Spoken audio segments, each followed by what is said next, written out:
I didn't know it that morning, that a man who barely looked at me would become the reason I stopped hiding. It was one of those Tuesdays that feels like the world gave up trying. The sky was pale and heavy, like it carried everyone's sadness. I was late again, second time that week.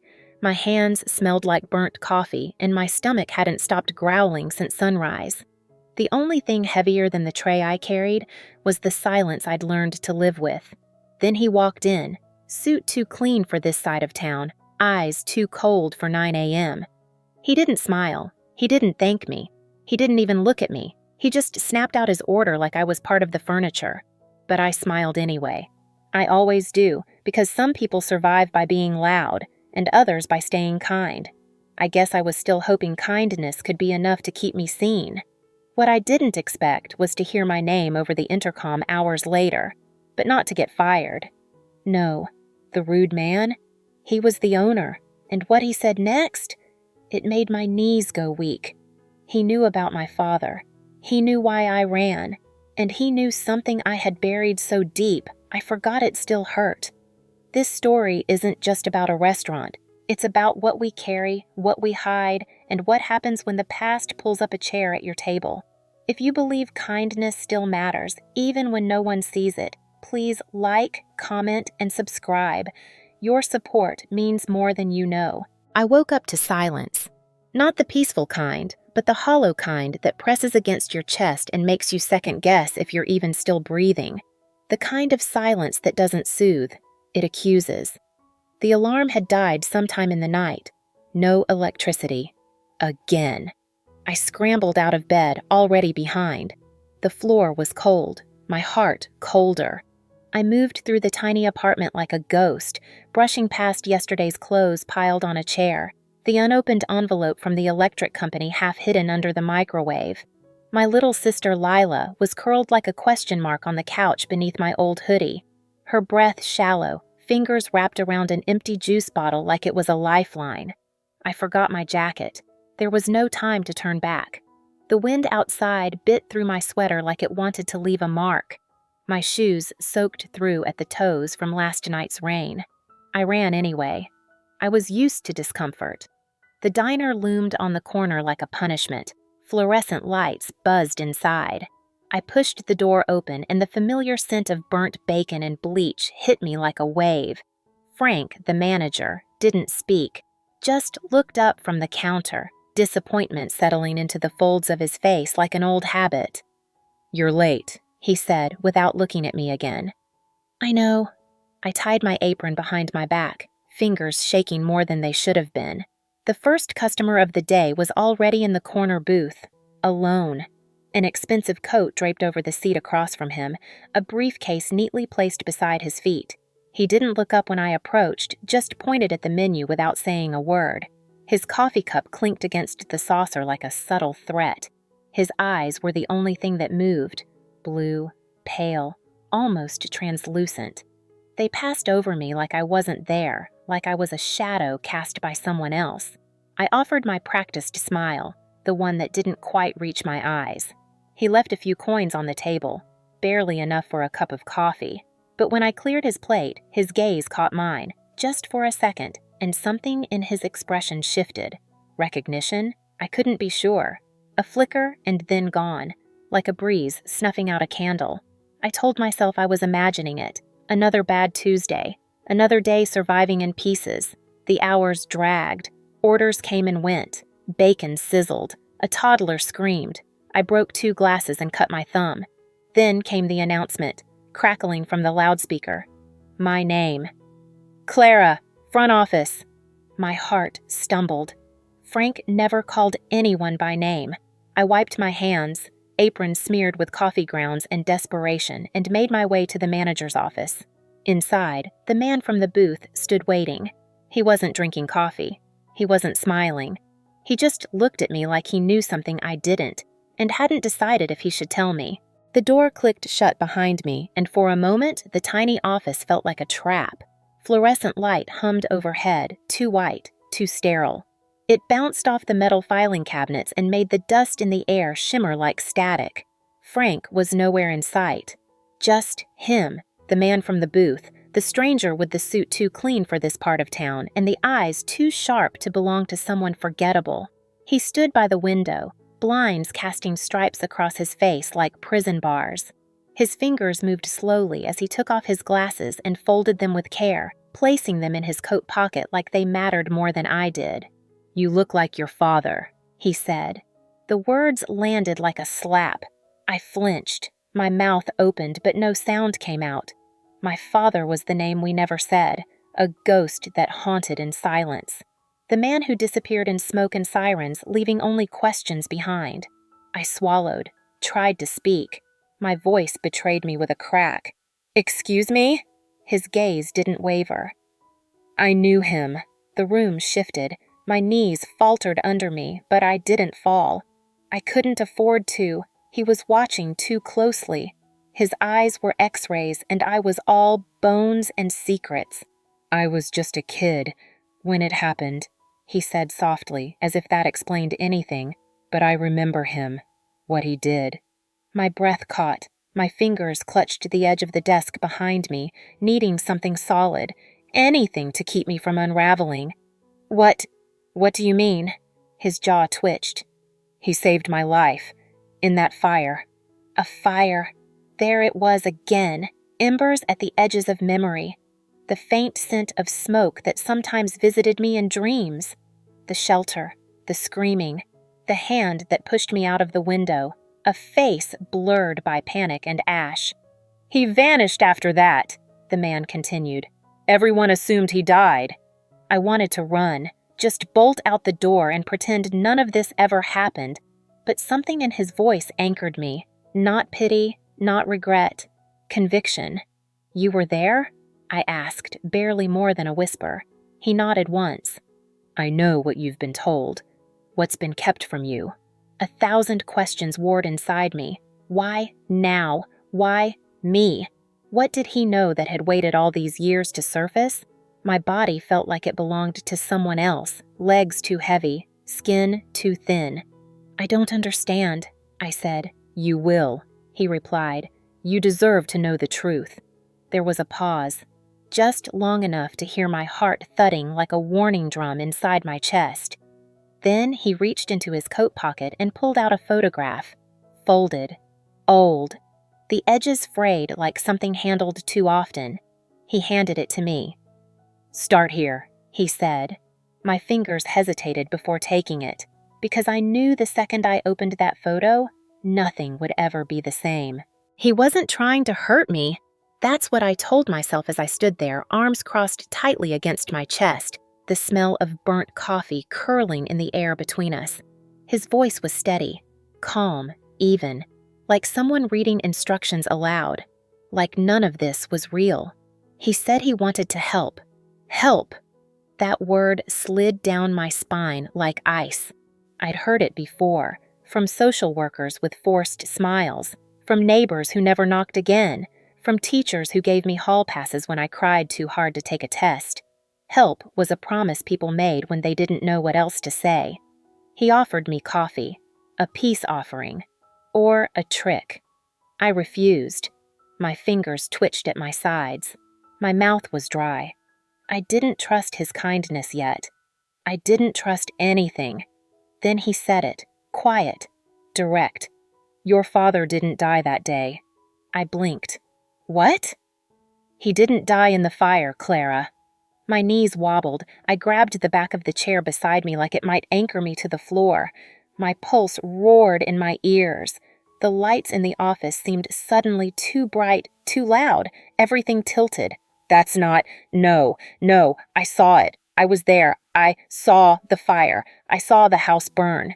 He didn't argue, just reached into a leather folder and pulled out a plain white envelope. He placed it on the desk between us like a weapon, or a confession. "These are from him," he said. "Letters." I stared at it. That envelope could have been a grenade. My hands didn't move, but my heart did, lurching, reaching. I didn't ask how he had them. I didn't want the answer yet. I just walked out. At home, I shut the door, bolted it, drew the shades. The envelope sat on the kitchen table for hours. It stared at me while I made Lila's instant noodles. watched me as I rinsed the dishes, followed me into the bedroom like a ghost. When the apartment finally settled into silence, I peeled the envelope open. My hands were foreign, shaky, unsteady. Inside were 5 letters, each one neatly folded. The first had my name on the outside, just Clara. Nothing more. Like he'd never left. Like he could still call me that. I opened it. His handwriting hadn't changed, slanted, confident, a little rushed in places like he wrote fast when he was upset. I knew every loop of every letter. It was him. It was him. He wrote like he'd been watching, like he always knew where I was. How long had he been out there, breathing the same air, existing in a world that never told me? My mind raced for logic, for evidence, for some kind of reason, but all I could feel was the sharp ache in my chest. Not anger, not grief, something else. Maybe pain gets so old, so worn in, that we stop asking if it's real. Maybe we carry it around like second skin, until one day it shifts just slightly and we realize it never stopped bleeding. The first letter arrived in a plain envelope, no return address, only my name scrawled in sharp, slanted letters that looked carved rather than written. I almost threw it away. Junk, I thought. Another bill. Another threat. But something made me open it. Maybe the way the paper was already yellowed at the edges, like it had waited too long to be found. Inside, his handwriting. My father's. The words hit me harder than I thought they would. Not because they were beautiful. They weren't. They were jagged, chaotic, full of guilt and stammering half-apologies. He wrote of regret like it was a language he'd only just learned to speak. He wrote about me and Lila, about the night he left, though he never used that word. Left. He wrote instead that he escaped. From what? He didn't say. Every night, I read one more letter. They came in waves. One tucked into my mailbox, another left behind the screen door. Always unsigned, but unmistakably his. His voice lived in the words, sharp, erratic, haunted. He wrote about my mother, too, about the way she loved like a fire, and how he always stood too close. He said he didn't know how to be a father, and then later, I wish I had tried anyway. One night, I asked Lila if she remembered him. She didn't look up from her cereal. A little, she mumbled, but I don't think I want to. I didn't press her. What would I even say? That the man who shattered us might have been shattered first? That the villain in our story was maybe just another broken person pretending to be whole? The next morning, I stuffed the letters into the bottom drawer of my uniform chest, beneath old pay stubs and socks with holes. I didn't want to see them anymore, but I couldn't throw them away. I couldn't let them burn. At the diner, Cale was already there. Booth 3, like always. But something about his stillness felt different, more deliberate. He watched me, not like he was waiting for food, but like he was waiting for a decision. He didn't order, didn't touch his coffee, just stared. And then he said it, quiet as a secret. When you're ready, I can take you to him. The tray in my hands tilted, cups clinking against plates, nerves betraying me. To who? I asked, but I already knew. Cale's eyes softened, almost apologetic. Your father. The world narrowed, sounds thinned. The chatter of customers faded to a low hum. My chest felt like it had been split open, memories spilling onto the floor like broken dishes. My father. Alive. He had been dead to me for so long, it felt like blasphemy to imagine otherwise. Like I was cheating on grief with hope. I wanted to scream. I wanted to run. But mostly, I wanted to know why. Why now? Why me? I walked away before I could ask, but the questions followed. The road stretched out like a confession neither of us wanted to say aloud. Cale kept his hands at 10 and 2, his knuckles pale with restraint, his mouth a straight, unreadable line. The radio stayed off. Even the air between us was quiet, like it knew better than to interrupt the weight we carried. I stared out the window, watching the world blur past in shades of November gray. Bare trees like ribs poking at the sky. Gas stations with flickering signs. a church with peeling white paint. It had been years since I thought of my father as anything more than a ghost, a shadow with a name I stopped saying. "He's alone now," Cale had said. "Doesn't go out much, doesn't talk much, but he asks about you." I didn't ask how Cale knew that. Maybe I didn't want the answer. We passed the sign for Dunley, a nothing town with a nothing welcome sign and roads so quiet they felt abandoned. 3 towns over, that's all. And yet it felt like crossing into another version of reality, one where I was still someone's daughter, not just a survivor of someone else's choices. The house was plain, sagging porch, a screen door that hung a little crooked, beige siding stained by rain and time, a single upstairs window with the curtain pulled tight, like the room itself had secrets it didn't want leaking out. A dog barked from somewhere out back. I jumped. Cale didn't flinch. I didn't move.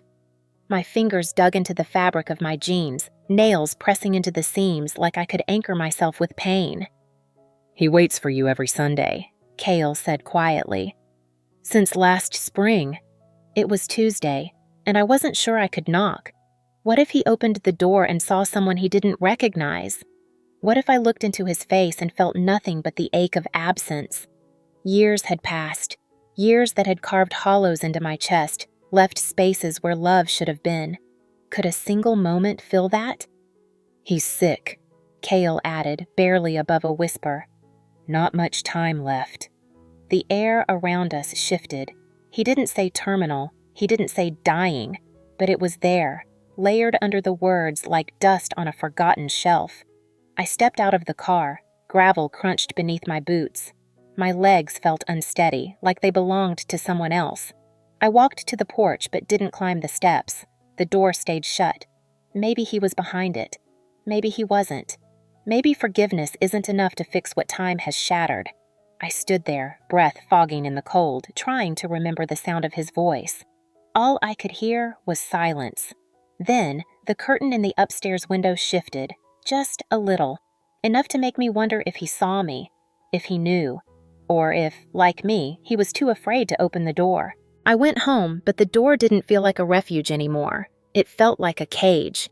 I dropped my bag on the floor, the weight of it pulling me down. My sister was in her usual spot on the couch, eyes glued to the screen of an old tablet, the hum of the TV filling the silence. She didn't look up when I came in. She never did anymore. "Did you see him?" she asked, her voice distant, like she was asking about a dream she'd already forgotten. "Is he a monster?" I paused at the door, the question hanging between us. Was he? I didn't know anymore. What was a monster anyway? Was it the man who had vanished when I needed him most? Or the man who stood before me now, a stranger with my father's eyes? The man who, according to Cale, was waiting for me to open that door. I shook my head, not sure what to say. "Maybe," I answered, the words slipping out like a confession. I wasn't lying, not exactly. But I wasn't telling the whole truth, either. Not yet. The days blurred together. I moved through them like I was walking underwater. The diner, the same faces, the same tired routine. I wasn't really there. I didn't want to be. Cale disappeared after the last conversation, leaving nothing behind but empty promises. No more letters. No more messages. Just the space he had occupied, now a void I didn't know how to fill. And then, one afternoon, when the diner was unusually quiet, I found it. A crumpled note shoved into my locker, the handwriting unmistakable. "He's getting worse. Time's running out." I stared at the words, my hands frozen. My heart pounded in my chest, the sound deafening.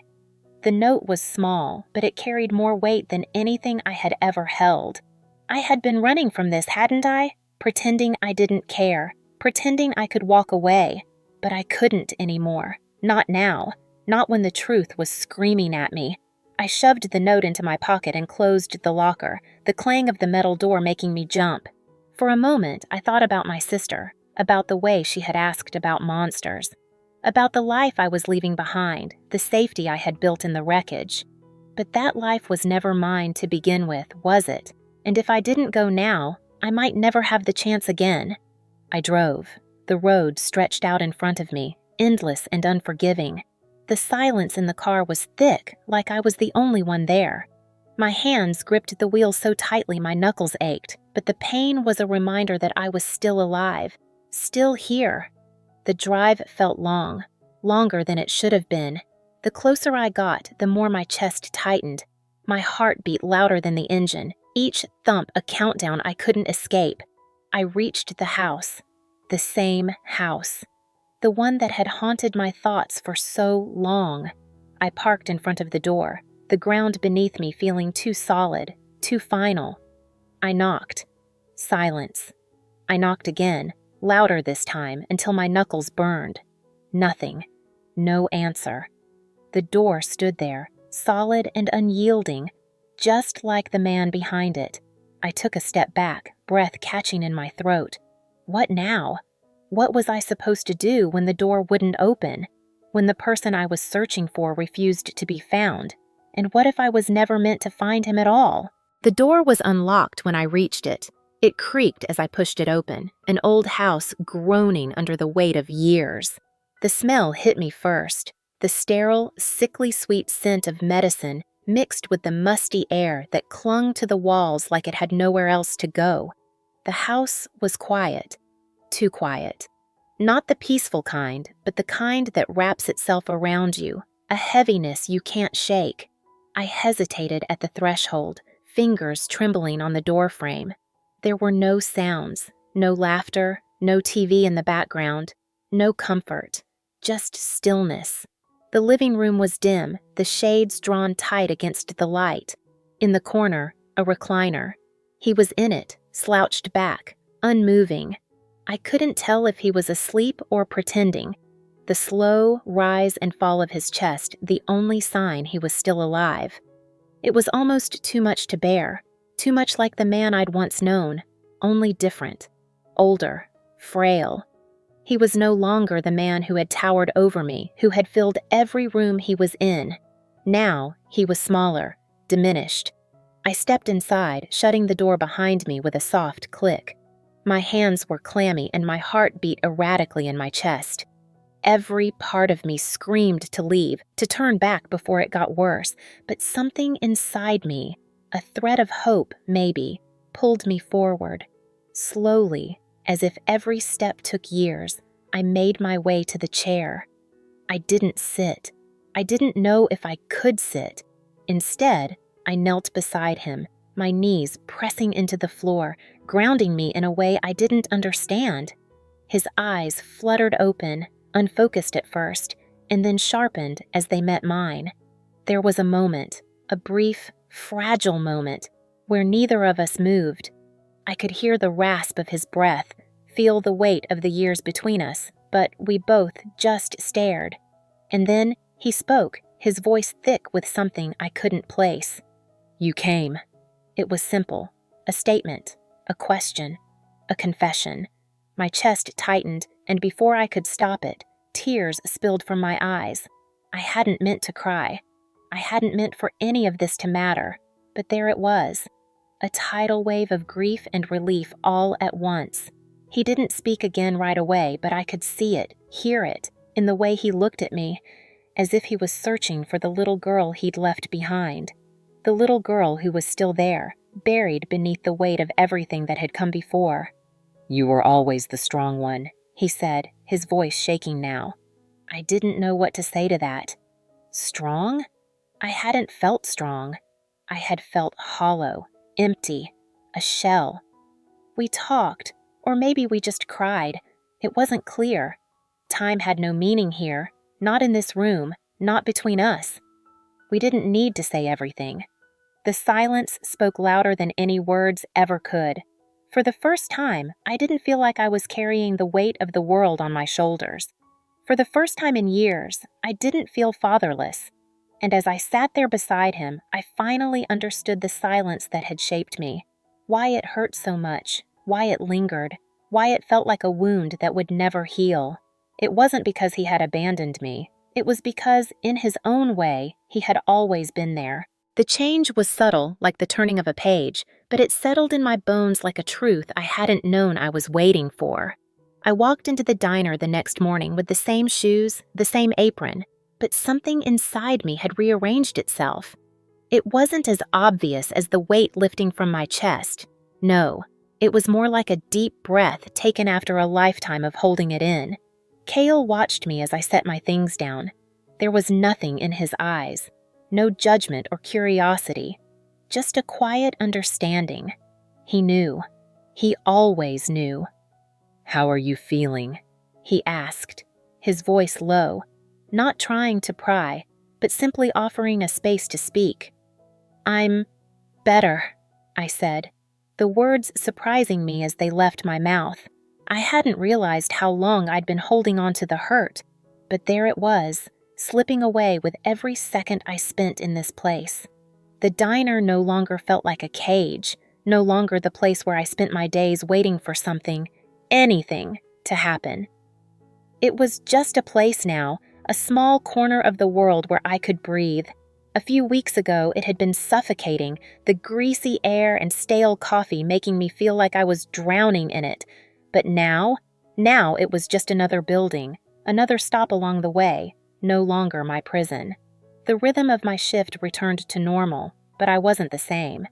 I smiled at the customers, and it felt different, not forced, not desperate. One of the regulars called me by name as I poured his coffee, and for the first time, I didn't shrink from the sound of it. My name was mine again. I hadn't realized how long it had felt like a heavy weight dragging me down. But now, it sat lightly on my tongue, a simple syllable that held no more baggage. As I wiped down a table, the mail arrived. Among the usual bills and junk, there was a final letter, the handwriting familiar, even though I hadn't seen it in years. My breath caught as I opened it. "Thank you for coming. I can go in peace now." The words seemed to settle over me like a cold blanket. My father was gone, finally. The man who had given me nothing but silence, who had disappeared without a trace. But even in his absence, his last words to me were enough to unbind the weight that had held me captive for so long. I sat down in the back, the letter trembling in my hands. Cale appeared in the doorway, his shadow casting across the room. He didn't say anything, didn't need to. We both understood what had happened, even if we hadn't put it into words. That night, I learned something new about grief. It wasn't just about loss. It was about letting go of the past, of the hurt, of everything I had held on to for so long. And somehow, for the first time in years, I felt alive again. I grieved quietly, the same way he did. It was the only way I knew how. The world moved around me. People went to work, cars honked, the sun set and rose. But nothing felt real. The weight of his absence was too much to bear, but I held it in, letting the quiet become my companion. A low hum in the back of my mind, like a song I didn't want to hear but couldn't stop playing. My sister cried in my arms, finally allowing herself to feel what she had kept locked away for so long. The grief in her was like a storm breaking loose, violent, unstoppable. It shattered the fragile shell we'd both been living under, and for the first time in years, I didn't try to calm her. I let her tears fall into the cracks of my own heart. She needed this. We both did. Cale was there too, standing on the periphery of our grief, offering me a lifeline when I hadn't even known I was drowning. "You don't have to stay here forever," he said, his voice steady.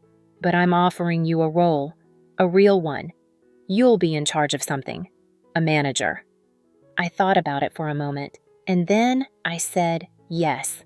The words felt strange in my mouth, like they didn't belong to me, but they were the only words that seemed to make sense. The diner wasn't just a job anymore. It was a place I needed to reshape, to transform it into something that felt like mine, something that could carry all the things I had lost and found, and all the things I still had yet to understand. He was a silent partner, Cale said, his eyes meeting mine, a flicker of something I couldn't quite place behind them. "Wanted this to be yours." I nodded. Of course he did. He had wanted so many things for me, things I never saw coming, things I never understood until now. His legacy wasn't just in the letters or the things he left behind.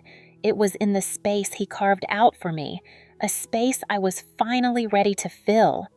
The diner changed. It had to. The cold, sterile walls were replaced with plants that crept up the corners like small rebellions against the gray.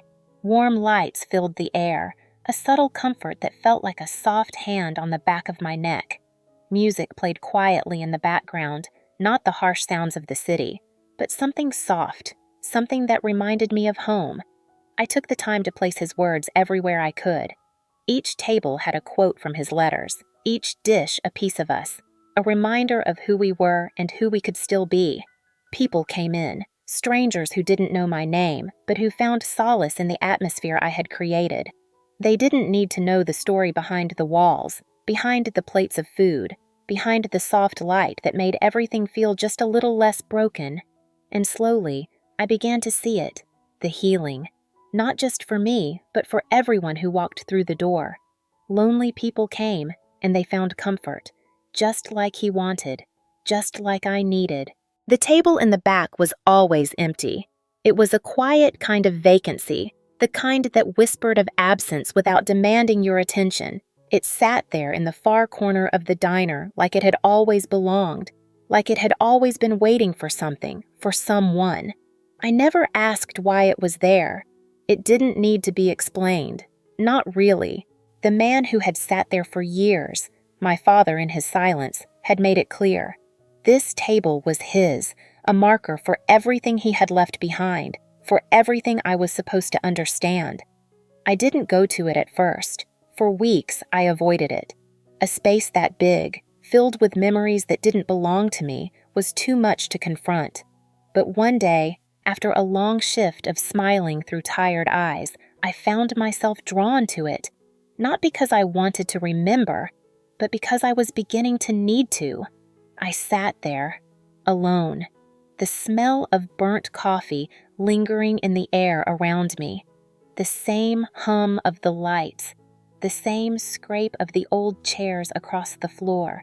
It was all too familiar, and yet so different. I pulled out one of his letters, the last one he had written. I read it again, for the 100th time, but this time, something was different. The words hit me harder. They were no longer just words. They were pieces of a life I hadn't lived, of a man I thought I knew, but hadn't really known at all. "I'm sorry," he had written. "I failed you. I failed your mother. I failed everything I touched. But you, Clara, you were always the one I tried to save. You were my reason." His reason. The thought swirled inside me, the burden, the weight of it. He had tried, in his own broken way, to keep us safe, to keep us together. But how could I accept that, after all that had been left unsaid, after years of silence between us? I set the letter down and looked around the diner. It was mine now, in a way. I had learned to make it my own, piece by piece. The chipped mugs, the greasy countertop, the stale scent of overcooked eggs and burned toast.